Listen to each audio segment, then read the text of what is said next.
Hey everybody! Welcome back to Big Hair Gaming. We're here with another video covering our favorite game, Last War. And today we've got one for you that I'm honestly a little bit embarrassed about how long I went without really paying attention to this mechanic in Season 2. But I wanted to make this one to make sure that you guys have the opportunity to focus on it and you don't make the same mistakes that I did. So let's jump right in. So today we're going to be talking about the temperature mechanic. And I know we've talked about this in the past, and I've mentioned this already in previous videos, which is why it was kind of a little bit embarrassing that I didn't really pay attention to it and didn't understand what it really meant. But for a brief overview, the temperature mechanic, basically, the long and short of it is, if your base gets too cold, it'll freeze, there's some stuff. If it gets too hot, it'll catch on fire. There's some stuff. But we're not really concerned with either of those facets of the temperature mechanic today. Today, the main point is about how the temperature affects some of the other buffs or debuffs that you get depending upon how hot or cold you are. Now, if you get too cold, basically if your base drops below 0 degrees Celsius, you're going to start seeing some negatives that will get to their worst point at negative 70 degrees. Now, it's only going to get that low if you're really far into the center of the map, or if it's a blizzard, or if your furnace turns off, or something like that. But in any case, what you're going to see happen is you're going to get a minus 10% debuff to the morale of your troops. You're going to see your units healing 30% slower than normal. And you're also going to see that your basic resources are going to generate 35% slower. So that's if your base gets too cold. That's the worst case where you're at minus 70. If you're anywhere below below 0 degrees, you will see like a percentage of that full debuff, and that'll be reflected in your current temperature. Now, as for when things are sitting pretty and you're nice and warm, you're going to see some boosts up to increasing up to 40% or sorry 40 degrees Celsius. Now for that you're going to see a 5% morale boost in combat. Your troops are going to heal 30% faster, which is just going to save you speed ups, which is fantastic. Additionally, you're going to get a plus 50 points of damage to the integrity of bases when you land an attack against them. So you're just going to deal extra damage against your enemies. And lastly, and most important, is that it's going to increase the speed of your basic resource output. Now, this is the big thing that I skipped over when I was really conceptualizing what you got from the temperature buffs. So what does this mean? So now the output of any of your generators is going to be shown here on your details page.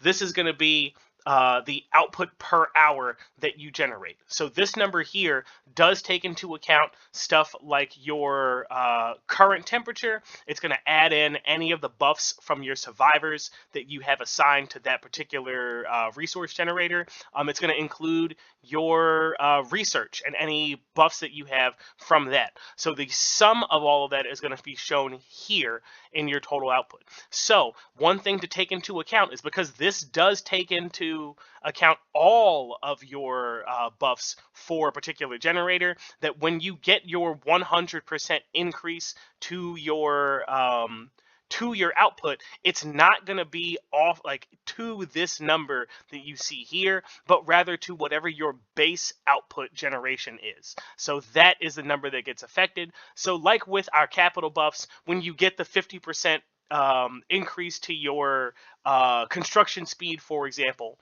and you don't see your total construction time cut in half, it's because like that 50% is a 50% increase to your base construction speed, not to your current final calculation. So just make that distinction. So know that even when you get this 100% buff increase, that it's not going to be 100% to the output that you see here, but to whatever the mystical number of whatever your base output generation is. That number is kind of hard to find. I've found where it's not explicitly detailed anywhere, where like the number that seems to be available here in your headquarters does take into account like a bunch of other stuff.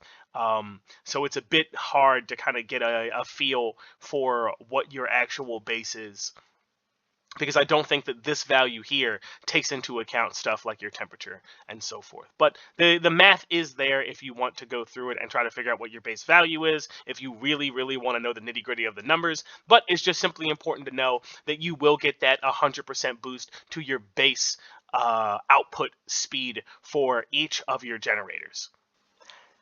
Hey Commanders, I just wanted to take a quick moment to say that if you're enjoying the video, feel free to like it and drop a comment down below, even if it's simply, thanks for the video, as all the engagement does help the channel grow.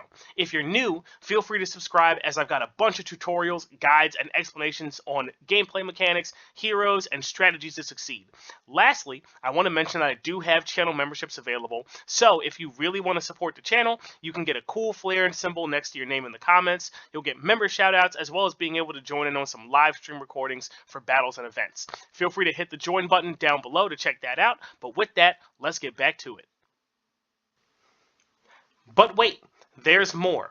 So, I briefly mentioned a moment ago that the temperature boost does in fact also synergize with the Secretary of Interior boost. Now, if you go to your capital buffs, your title assignment, the Secretary of Interior, you'll find it right here. If you're not familiar with the capital buffs, check out my other video where I go over all of that and I detail what all of these do and how they work, just to make sure that you have your understanding square. Now, for the Secretary of Interior, the way this is going to work is that it's going to give you a 100% boost to your food, iron, and coin output, meaning that while you have this buff, you're going to see your output values shift upwards, so you'll get an even larger boost for your output here. Now, the last part of the puzzle that comes together that makes this go from a very good thing to know to an exceptional tool for resource generation is knowing that both of these boosts, the temperature buff as well as the Secretary of Interior, also synergize with your engineering skill that's going to be rapid production. Now, what does rapid production do? Rapid production at level 5 is going to grant you 24 hours of production from in-base food, iron, and coin buildings, and it has a cooldown that's basically another day. So this is a skill that you can take advantage of every single day.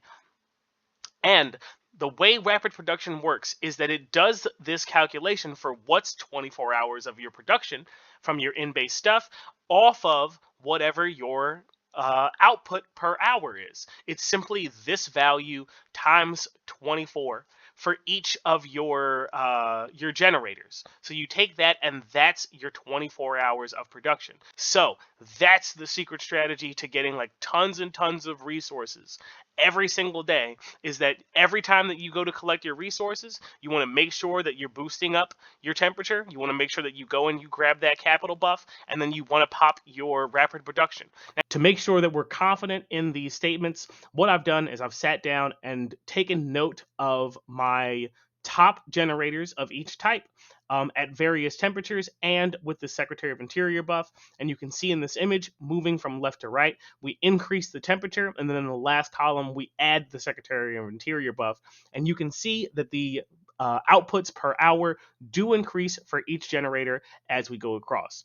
Additionally, I've gone through and looked at the outputs per hour for all of my generators of the same type.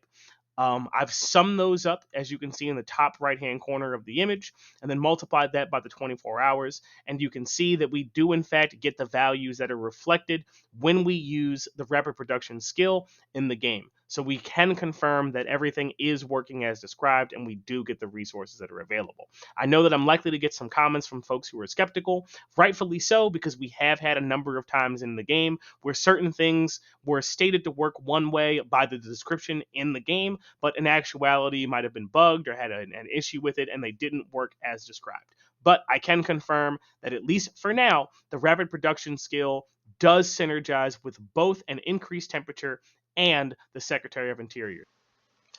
Lastly, I just want to go over the multiple ways that you can boost the temperature of your base. Now, the main way that you can do this is by manipulating your high heat furnace. Turning it on will just bring it to the temperature in the middle here, while kicking it into overdrive will bring you to a greater coal usage, but give you a 50% increase to your overall temperature from wherever it's at. If you want to increase that temperature, increasing the level of your high heat furnace will give you greater range as far as how high that temperature can go. The next way is by taking advantage of your alliance furnace. If you are an R4 or an R5 of your alliance, you'll be able to jump into this menu and you can control when to turn the furnace on, when to turn it off, or when to kick it into overdrive. Overdrive will be especially useful during blizzards, but you can also utilize it to take advantage of boosting your alliance's outputs, so making sure that everybody grabs more resources. The last one that you can do is simply to share your base location with your alliance mates and ask for them to send you some scout planes to increase your temperature. The way that works is simply you click on an alliance member's base, it'll have this fire icon here, you hit that and it'll prompt you to spend 100 coal to increase the temperature of their base. If you don't have the engineer profession skill, it'll offer to send a temperature increase of 2 degrees per scout plane. If you do have it, it'll be 4 degrees per scout plane. And this is a very cheap way to just blast somebody's base up, especially if they're cold in a blizzard, or to grab this buff that we've spoken about. But yeah, that'll bring us to the end of the video.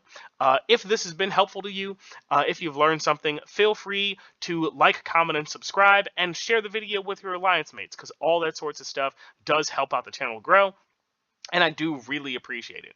Additionally, I want to thank all of our channel supporters, our channel members who give a small monthly contribution to help the channel grow and flourish. If you're really feeling the stuff that I've been putting out and you want to go further beyond to support the channel, that is one great way that you can do that by hitting the join button down below. But with that, I want to bring this video to a close. I want to thank you for watching. I want to thank you for listening, and I'll catch you in the next one. Take care.